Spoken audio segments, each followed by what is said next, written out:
1986 was 40 years ago. For some aspects, it seems just like yesterday, but that year saw the release of some very important albums, albums that not only defined the decade, also defined the careers of the artists that released them, but also albums that are still relevant today and that we still listen to. I've selected 10 albums that I think, in my opinion, should be in everyone's record collection, or at least be celebrated this year on their 40th anniversary. So stay tuned if you want to find out which ones I've selected for you. I'm Arnaldo, and welcome to Fidelio's Frequency.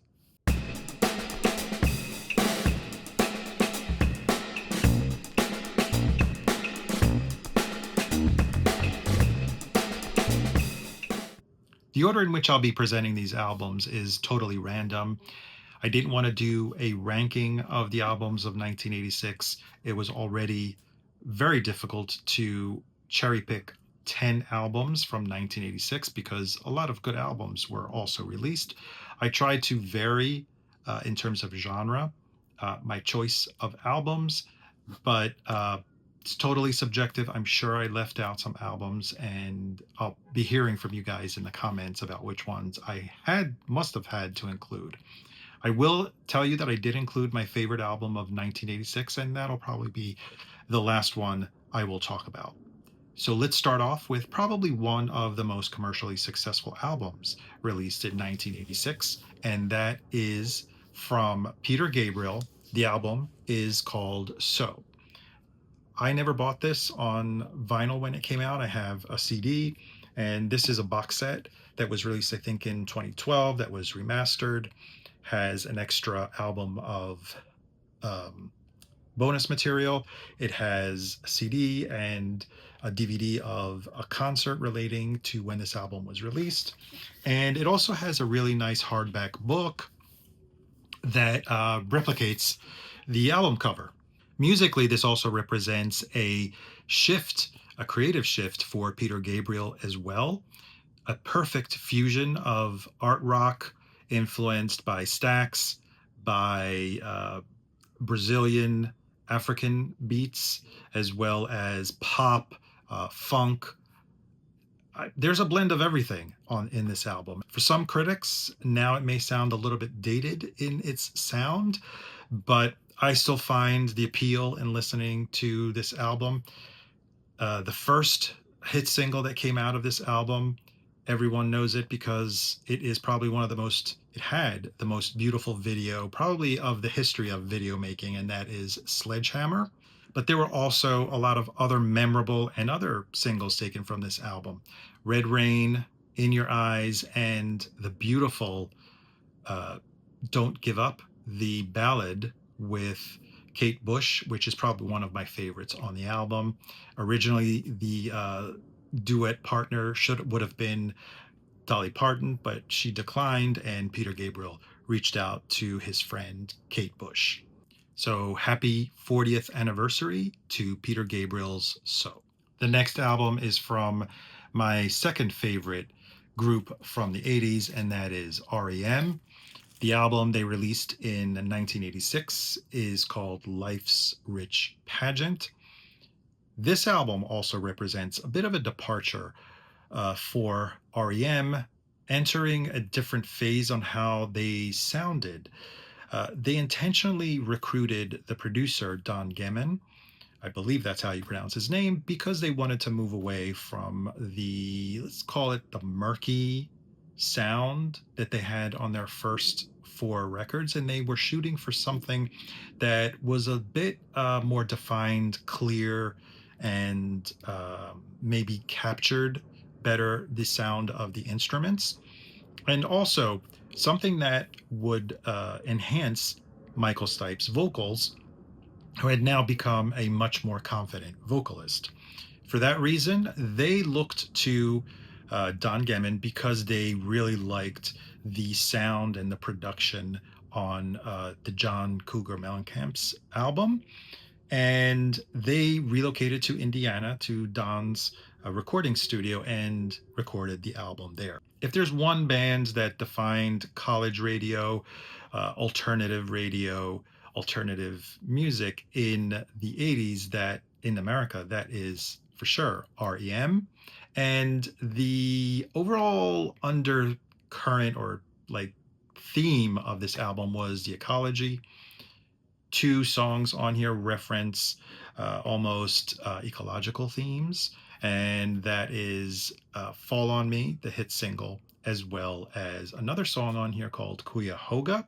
Along with Fall on Me, the other track that was taken from this album as a single was a very curious choice. It's the cover called Superman, and that one was sung by the bass player Mike Mills. So happy 40th anniversary to REM's Life's Rich Pageant. The next album, when it was released, I remember reading a review, and the critic was describing the music of this group as if the Smiths and New Order had a baby, it would sound like the Pet Shop Boys. And this is their debut album called Please. 4 hit singles from this album. The leading one, the song that is still being played today on radio, West End Girls, Love Comes Quickly, Suburbia, which, although is included in this album, I tend to prefer the single mix, and then Opportunities, Let's Make Lots of Money, and quite a few other tracks on here.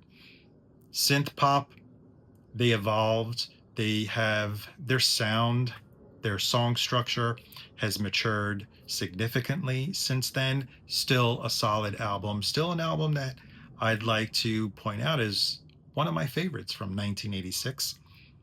Pet Shop Boys, 40 years later, they are still releasing music. I believe a new album should be coming by the end of the year. Happy 40th anniversary to the Pet Shop Boys, please. Another synth-driven album, but we're shifting genres from pop to more of a dance, funk, R&B album, and I am talking about Janet Jackson's Control, her third studio album, the album career defining, because this is when she literally took control of the music production, her music choices, her business. She fired her father, Joe Jackson, from being her manager and hired, with the help of John McClain, who I believe was the A&R at the label R.E.M, the one that she was signed to, and went into a totally different direction. Decided to take a chance with Jimmy Jam and Terry Lewis, the duo from Minneapolis that previously worked with Prince in the time, decided to relocate to Minneapolis to their studio and record what became a genre-defining album and a career-defining album for Janet Jackson. This was also her commercial breakthrough. She went on to sell 6 million copies in the US alone of this album, 10 million copies worldwide. It produced, I think, 5 hit singles that all charted. I think they were all top 5 singles, starting off with Nasty, What Have You Done With Me Lately, When I Think of You, which is probably my favorite track on the album. Also had a stellar, exceptional video at the time. Probably it's either a one continuous shot or maybe 2 different shots. If you haven't seen it, you should YouTube it. It's a fantastic video. Let's Wed a While, another slow ballad, and I think the opening track, Control, was also a single. The album, let's say it kickstarted maybe the New Jack Swing genre or movement, but for sure, probably one of my favorite albums by Janet Jackson. So happy 40th anniversary to Control by Janet Jackson. I'd like to talk about an album that doesn't get that much attention nowadays. When it came out, it represented a slight shift from what this band was doing previously up until then. And the name of the band is Talk Talk, and The Color of Spring is their third studio album. An important album for Talk Talk because it represents a shift in their music.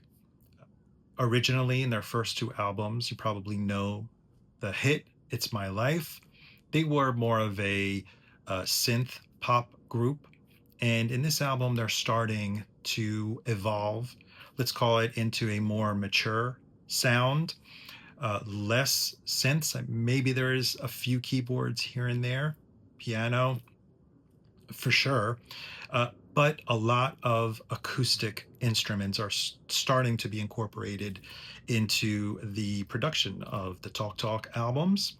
And this album represents maybe a bridge into what was to become their career. The pop elements are starting to be lesser and lesser present on this album.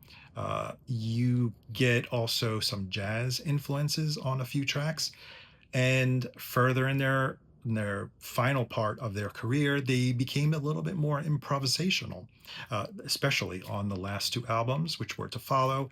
But there were still some pop elements, namely the two singles that were taken from this album. I think the first one was Life's What You Make It, and the second single, Living in Another World. There's another track, though, that I want to point out, and that is the closing track. I had the opportunity to be in a Q&A with the songwriter artist John Grant, and the question that I had the opportunity to ask him was, I'm a huge fan of John Grant and he's an exceptional songwriter. I asked him if he could name a few songs that he wish he'd written. And among the three that he named is the closing track on this album, which is a beautiful track, and it's called Time, It's Time. So happy 40th anniversary to The Color of Spring by Talk Talk. The next album is probably my second favorite album from 1986, a band that I love, XTC. The name of this album is Skylarking. XTC started to become a lot more commercially successful after the album that preceded this one. And the label Virgin Records thought that XTC could benefit from a different producer. They suggested Todd Rundgren. And what a production to make this album. They had sent Todd Rundgren demos of the songs that they wanted to include in on the next album, and they flew to Bearsville to live, I believe, in on location while they were recording the album at Todd Rundgren's studio.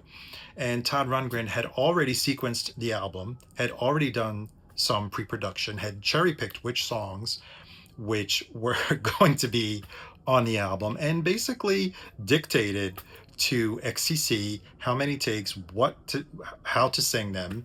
And it was a very, very fraught production, clashing often with band members Colin Moulding and Andy Partridge. And they hated working on this album.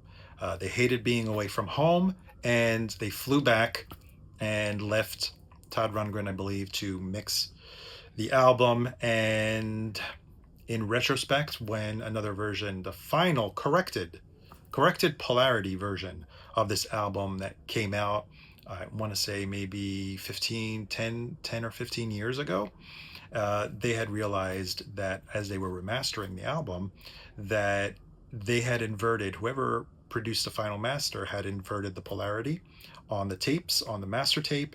They corrected it to make it sound better. And in the liner notes, lengthy liner notes, Andy Partridge told a story about the difficult production of the album and a difficult relationship with Todd Rundgren. But he concludes finally that time does heal all wounds, and he thanks Todd Rundgren for doing such a phenomenal job on the album. One of my favorite, probably my favorite XCC album. In America, it was very successful because of a B-side. Grass was the leading single. The B-side, called Dear God, very popular on alternative college radio. It even had a video. They even had a video for Dear God, to the point where they took out one of the tracks, reissued the album, and put Dear God in the middle of the album. Other stellar tracks on the album: Another Satellite, Mermaid Smile, Ballet for a Rainy Day, 1000 Umbrellas, uh, a blend of psychedelic, Beach Boys, Beatles, a little bit of everything on this album. So happy 40th anniversary to Skylarking by XCC. Changing genres now to rap hip hop, 1986 saw the release of probably one of the most important albums in the history of hip hop. And I'm talking about Raising Hell by Run-D.M.C. Lead single, Walk This Way, probably one of the first examples of a blend of rock and hip hop with the participation, and let's call it the reworking of the Aerosmith song. This song entered, I think it was the first hip hop song to enter in the top five of the Billboard Hot 100. The album went on to sell, I think, 3 million copies and made it to number 3 on the Billboard 200 albums chart. Amazing songs, very memorable. You can see them on the hype sticker. In addition to Walk This Way, My Adidas, It's Tricky, and I think the fourth single was You Be Illin', produced by Rick Rubin, I say with air quotes, and Russell Simmons, because the band came out and said afterwards that basically they did most of it, and that Rick Rubin, not surprised, didn't really have that much of an input. But nonetheless, this is an album that was a commercial breakthrough for the entire genre, for all of rap and hip hop in the United States and worldwide. It is also included in the Library of Congress as one of a for its cultural, um, historical, and aesthetic uh, significance. So happy 40th anniversary to Run DMC's Raisin Hell. I'm not quite sure if the next album qualifies as world music, but for sure it was influenced by music that is not Western music.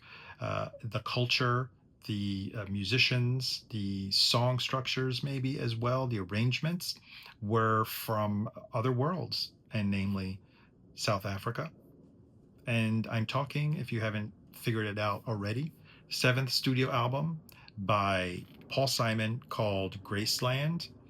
This album probably is, up until then, I think Paul Simon commercially was in a little bit of a rut. The last two albums didn't perform as well, so the record label was like, yeah, go ahead.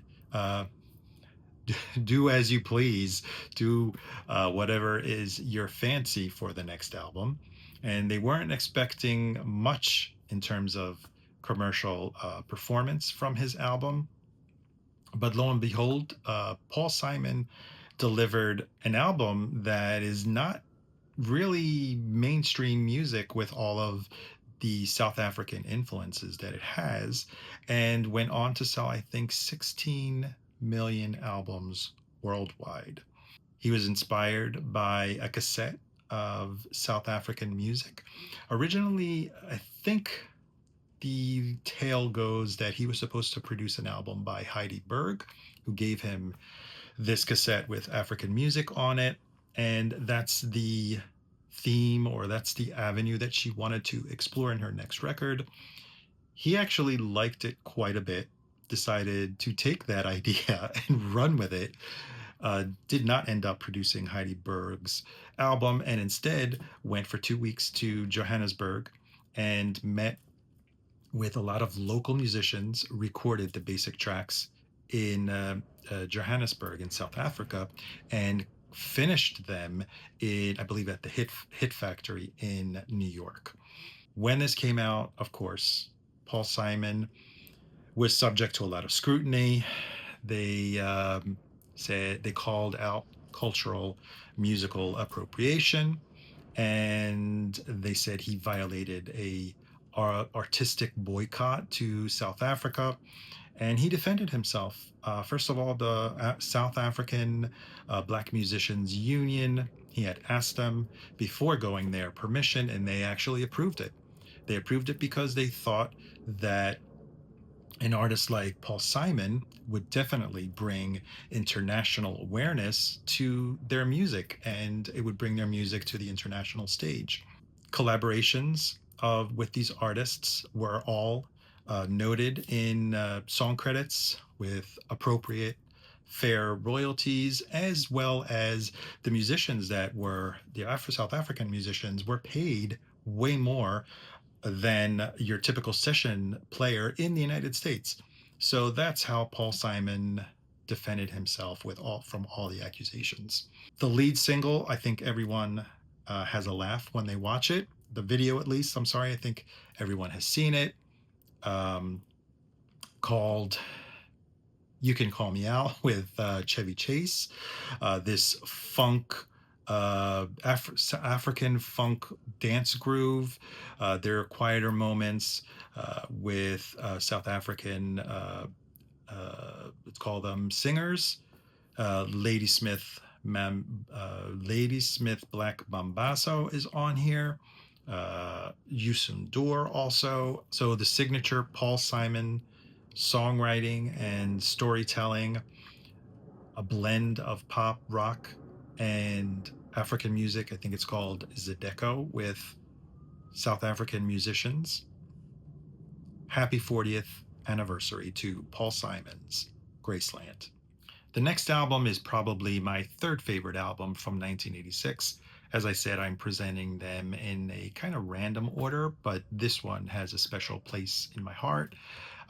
I would have to say it's one of two of my favorite albums by this artist, of which I have, I think, pretty much everything. And I'm talking about Prince, and the name of the album is Parade. I think the hype sticker, which I no longer have, had a mention of a soundtrack to the movie Under the Cherry Moon, and that was the movie that featured most of the tracks from this album.